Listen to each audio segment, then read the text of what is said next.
This episode is part 2 of an SEO 4-part series.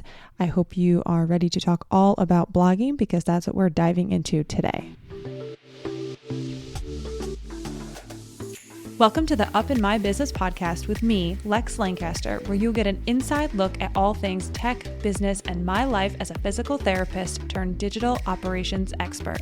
You'll hear all about my lessons as a business owner, the ins and outs of tech for your business, and more. From SEO, websites, and email marketing to automations, launches, and copywriting, I've got you.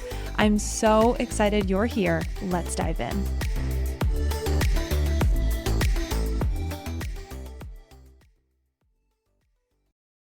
As always, before we get started, I need to talk about Up in My Business's sponsor, Jane. Jane is an all-in-one practice management software with features like online booking, scheduling, documentation, and a PCI-compliant payment solution. The time that you spend with your patients and clients is valuable, and filling out forms during their appointment can quickly take away time from your session, which we all know how that feels. That's why the team at Jane has designed online intake forms that your patients can complete from the comfort of their own homes before they come to their session. And it also helps them remember to fill out their forms. Jane will have email reminders that are sent to the patient automatically before their appointment. This means that they arrive ready to start their appointment and you can arrive ready to help. There's nothing better than when a patient comes in and all their intake paperwork is complete. I mean, if you are a treating clinician, you know exactly what I mean. Jane's online intake forms are fully customizable to ensure you're collecting everything you need ahead of time, whether that's a credit card on file, that is key, insurance billing details, or signed consent. You can build your intake forms from scratch or use a template from Jane's template library, which is amazing, by the way, and customize it further to meet your practice needs. If you're interested in learning more, head to jane.app/guide, or you can use the code LEX1MO at sign up to receive a 1-month grace period on your new account. Again, that's LEX1MO at checkout. Welcome back to another episode of Up in My Business. I'm so excited to talk to you today all about blogging. This is the second episode in a 4-part series in preparation for SEO school, which will be opening up at the end of the month. So if you listened to part 1, amazing. If you have not listened to part 1 yet, I recommend going back, listening to part 1, and then coming back to part 2. But if you really want to just dive into what we're talking about today and talk about blogging, amazing. I'm here to support that as well. So first, we always start off with life updates and then business updates, and then we'll jump right in. I don't anticipate this episode being too long, only because I don't have a ton to say about the whole blogging stuff. Like, I'm going to tell you the logistical things, the need tos, the not need tos, etc. as far as, do I need to blog or do I not need to blog in order to rank for SEO? And then from there, next week, we're going to keep going further into SEO. It's too difficult for me to talk about the heavy hitting blogging logistics on a podcast. So we will touch a little bit on some of that stuff. But today we're focusing on the whole question of, should I blog or should I not blog? So first, let's do some life updates. Life updates, nothing too crazy. So just all the same from last week. Honestly, there's nothing that new that I really have to report. Some travel coming up, but other than that, like, it's all really the same, which I had mentioned last week. Like, the same is great. Like, I love the fact that there's a routine and things are, same and the same each week. So really nothing new to report there.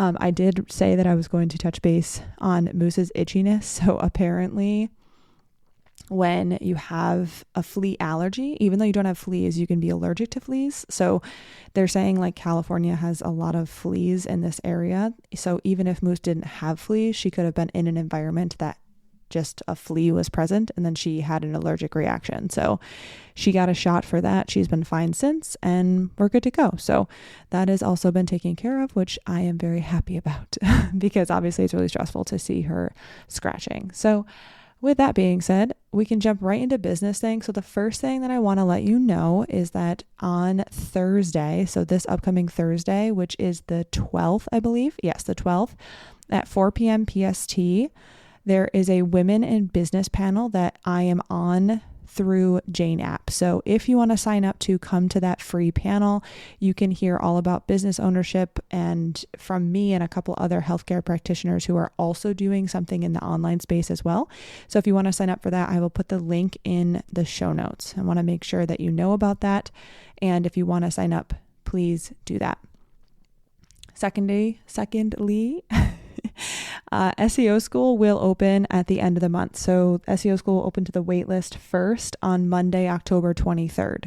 So if you're not on the waitlist yet, make sure you get your name on the waitlist. You do save $100 and you are eligible for at least 2 bonuses, one being SEO for YouTube with Dr. O and another being my Canva course. So you are eligible for those bonuses if you are on the waitlist and the waitlist only. So please make sure you're on the waitlist before that day and set whatever alarm you have to remind you that that's the day that registration will open. And then if you decide not to register during waitlist period, the public launch will be the following week. So super excited for that to happen. Access to the course will start on November 6th, and then you will get content dripped out week by week. So that way things are not too overwhelming. And as I've talked about before, SEO school does come with 6 months of support calls. So you'll have access to those calls at the end of November will be the first call. So with all of that being said, the other thing I want to remind you about is the waitlist for mine and Shantae's joint coaching program. We will be releasing the application and the sales page and all the things later this week or early next week. So that's mid-October. And then we will be reviewing applications after we close that. And it will be a totally behind the scenes launch, if you will. So if you're not on the waitlist, you will not hear about it. And we're super excited to launch that. So if you're not on there now, make sure you get on there. Other than that, no really huge updates. I do have a couple things I'm going to talk about potentially next week as far as like another business that I am working with to help with some of the logo creation and some social media templates. So I'll stay tuned for that and I will talk about it later, but we'll keep that for next week. So let's dive in to the episode. We're going to talk about blogging because one of the things that I always get asked is, do I have to blog in order to have my SEO work? And there's a lot of people that will say, they'll ask this question on a discovery call, which obviously is a whole can of worms. Like we're opening up Pandora's box at that point. But if you are wondering whether or not you have to have a blog in order to rank on Google, we're going to talk about it. Now, point blank, if you're a location-based business, so a brick and mortar clinic, the answer is no. You really do not need to blog in order to rank because location is super powerful. If you're an online business, you absolutely have to create content in order to rank. It just is what it is. You can't focus on location with an online business, so you do need to capitalize on content. Now, I also need to say that if you're going to do SEO at all, yes, you can rank as a location-based business without a blog, but when you do have a blog, you rank better and you'll see better results. You'll see faster results because blogging and content creation in general helps too, and it helps you do 4 different things. So it helps show Google that you're an authority in your niche topic, right? So something that you are very proficient in. It helps build trust with both your cold and warm leads that find your website because they're going to find your content. They're going to read more. They might even read a second blog post after they read the first one. They might listen to a podcast episode. It really just helps build trust, right? It helps develop your brand because that is a huge part of your SEO. Because if you're not able to understand who you want to work with, what services do you provide them, what results can you get them, that is going to be problematic in the long run. So developing content in general, blogging will help develop that brand. And lastly, it connects your name and business with the niche topics that you're writing about, right? Because the whole point of SEO is that when someone Googles something, you come up. So if you are someone who does nutrition coaching, if someone were to Google nutrition coaching, there's a potential for you to come up.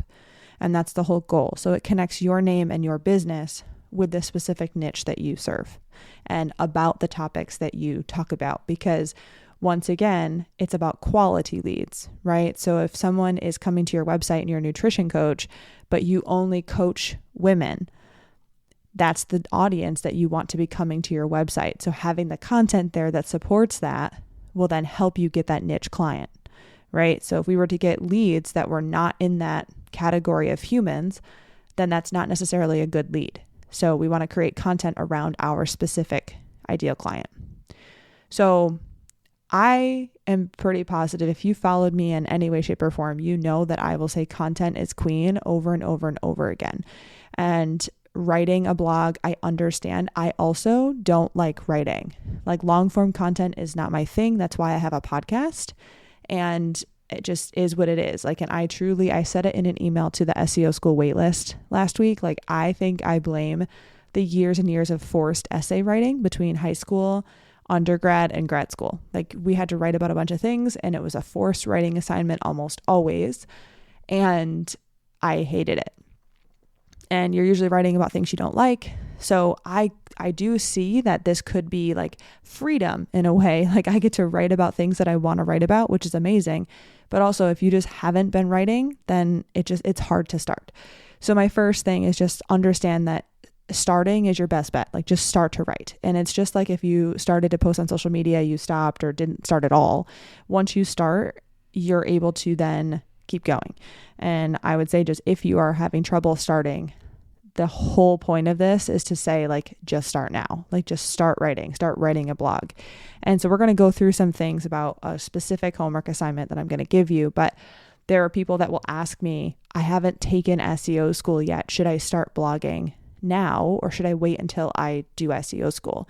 And my biggest thing is start now. Don't wait until you take SEO school, because you can always go back and edit things. It's hard to reverse time, aka impossible, and start sooner. So I do recommend you just start blogging now, start creating content now, whether that's a podcast or a blog, a YouTube channel, whatever that looks like for you. Instagram posts is fine too. And then we'll talk about how to optimize it in SEO school. But what I'm going to give you is homework. I'm going to give you legitimate homework, and I'm going to make sure that you're held accountable for it. So I had sent this exact homework assignment out to the waitlist last week. So if you are on the SEO school waitlist already, you may choose to just stop listening to the episode now, or you can hear more, I'm going to say, verbal details around the things that I'm asking you to do, because there are different things that I can relay in a podcast episode compared to an email. So let's talk about the homework. So the homework that I'm going to give you is to write a blog post, which I'm sure you can already assume that was coming. Now, the thing with this, and I want to make sure I say this, is you do not need to have a separate blogging website. Just put the blog on your current website. All web hosts have the ability to do this, so make sure your blog is on your website. It's not like a separate entity from your current domain, www address. Okay, so you're going to write a blog post for your homework. Now, what I have learned is that oftentimes people will say they don't want to write a blog or they don't want to start a blog because they don't have a layout. And a lot of people struggle with that because we have been given rubrics and essentially like a plan for an essay since the beginning of time. It was always like, this is what you're going to get graded on. Make sure you have this in your paper. If you don't have this, you're going to lose points. So for this, I'm going to give you a recipe, if you will, but understand that you don't need to follow this recipe to a T. And there are more parts to this recipe that I'm going to give you. What I'm giving you is the essential pieces. So if you were to start today, you will have the essential pieces, and then you can always go back and optimize once you take SEO school. So I don't want you to feel like I'm giving you this recipe, if you will, that's not really legitimate and it's not going to make a difference. So we're going to follow this recipe. I'm going to give you the homework. And by following this, you're going to be able to write at least your first blog post. And I would love to know when you do it. So the how. So we're going to talk about how you're going to do this. Most people, like I said, will struggle because they don't have the rubric, but also they will struggle because they don't know what to talk about. So the first thing that I want you to do is just decide what topics, what is your niche, and what do they want to know about. So if you're someone who does nutrition coaching, there's probably a gazillion topics that you have underneath your nutrition coaching hat. And you can start with something you really like or you're really good at. So if I were to write a blog post right now, I could write a blog post about website design on Squarespace. I could write a blog post about SEO on Squarespace. I could write a blog post about copywriting for health and wellness businesses. So think about a category within your business that you talk about all the time. If you're a physical therapist, it might be knee pain in soccer players. Okay, so you can pick whatever topic you'd like. Just make sure it's in the niche that you want to be in. Now, if you want to have a better idea and figure out what you're going to write about, you can go to answerthepublic.com. So all one word, but answerthepublic.com, and just type in a topic. Okay, so if it's knee pain, type in knee pain. If it's pelvic pain, type in pelvic pain. And this website will give you results from people that are actually Googling these things. So if I were to type something into Google, this software would then read that.